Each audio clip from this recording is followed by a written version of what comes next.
an odd week. We're in between holidays. We just wrapped up the intensity of Pesach with all of our family gatherings and seders. And ahead are Yom HaAtzmaut, which we're going to mark here with a concert and falafel. Lag BaOmer, which we're going to have a barbecue and a campfire. And before too long, the festival of Shavuot. And yet, the particular time that we're in right now is also a time of mourning.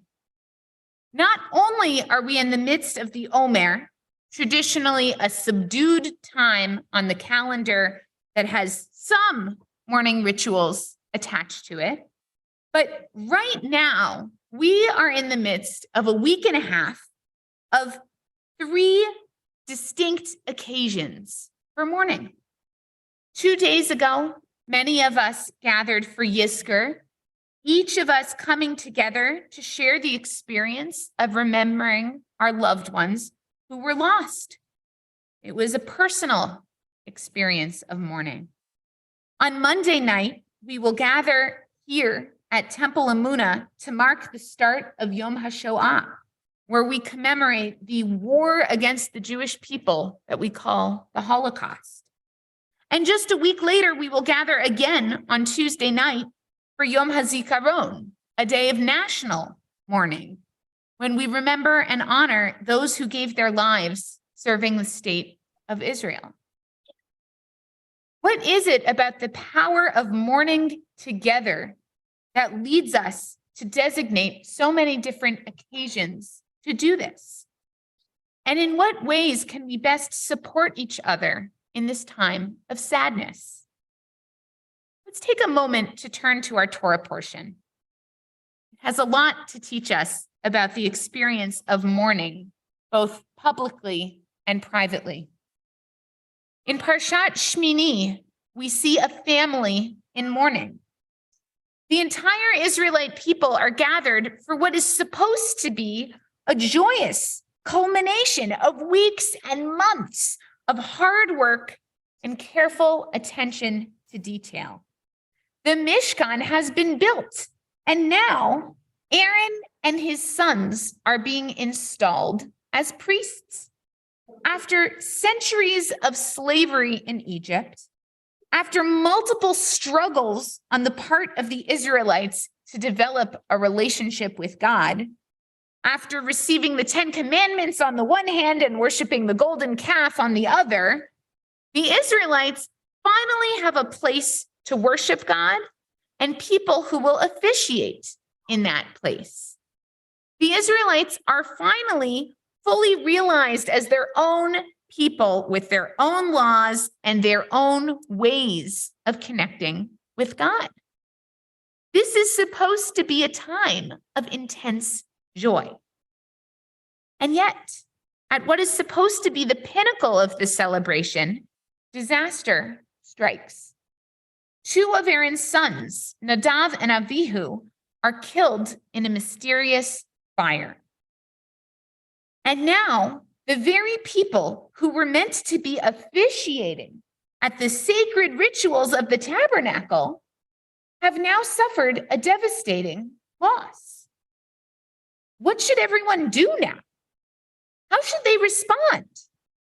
What should happen in the tabernacle, this place, which was just about to get started, being used as a place of worship? Moses' answer seems to be that the show must go on.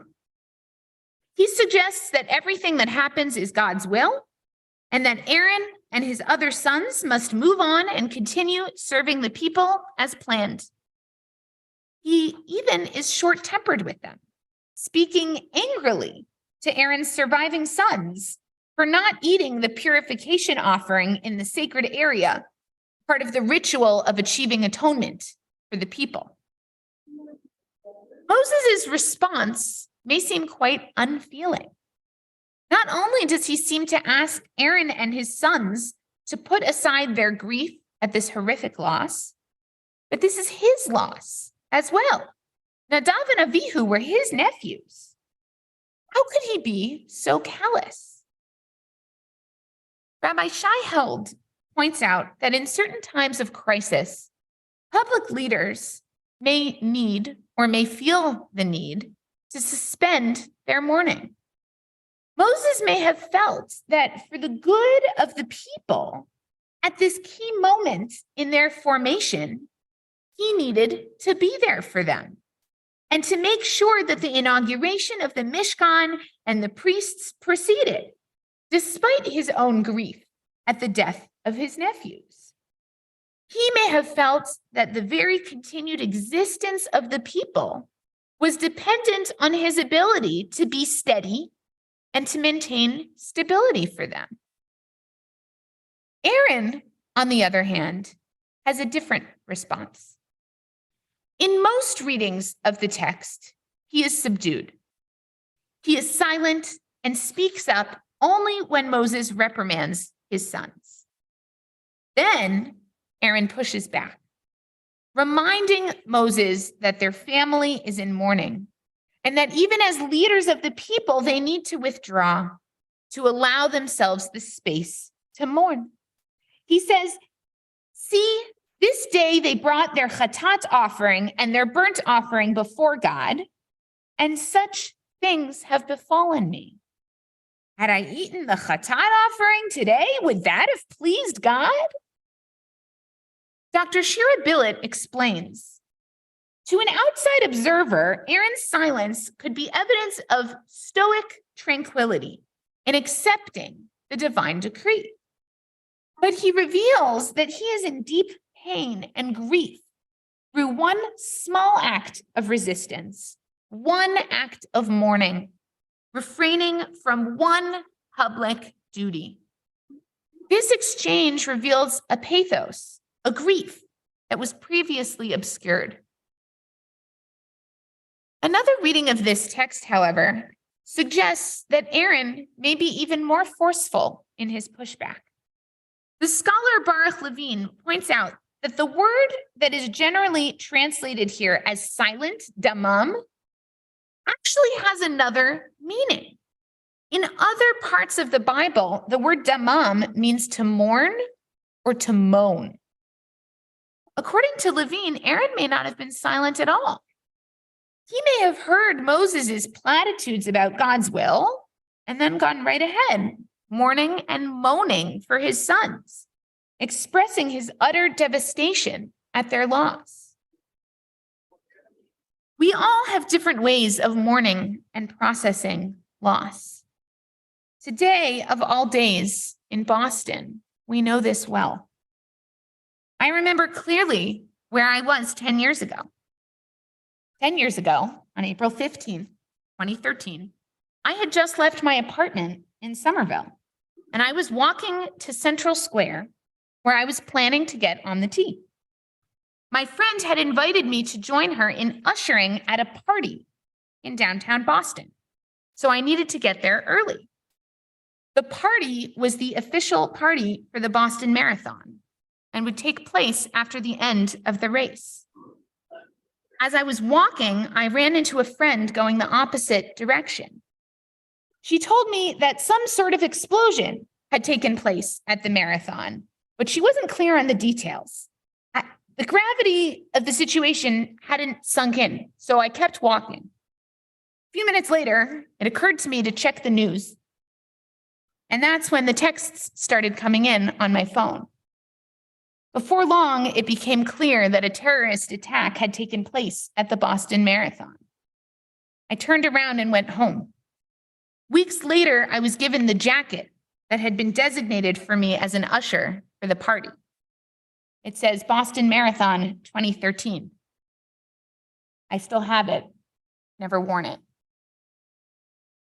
Far away in Israel the next morning, my parents, who were there for some time, stopped by a cafe near their apartment to grab a pastry for breakfast.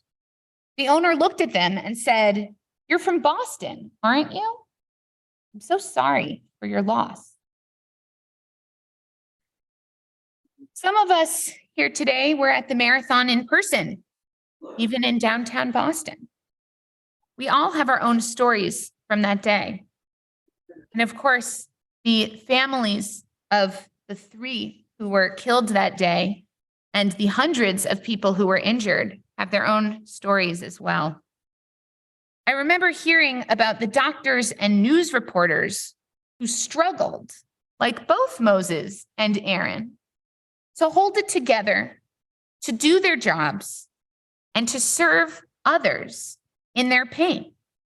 And at the same time, to process the suffering and the shock that surrounded them. As we move through this communal time of grief, we each experience loss in our own way. There's no one right or wrong way to mourn.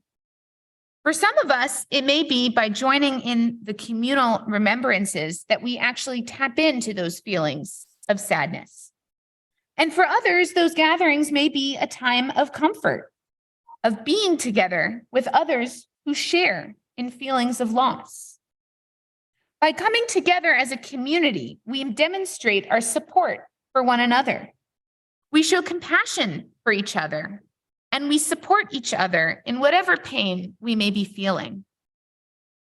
As we approach Yom HaShoah and Yom HaZikaron, and as we acknowledge the anniversary of the marathon bombing, both today and on Monday, let us draw on the example given to us by the loss in Moses and Aaron's family, and remember the importance of being compassionate towards each other and giving ourselves and each other the space to mourn, however we may be inclined to do so.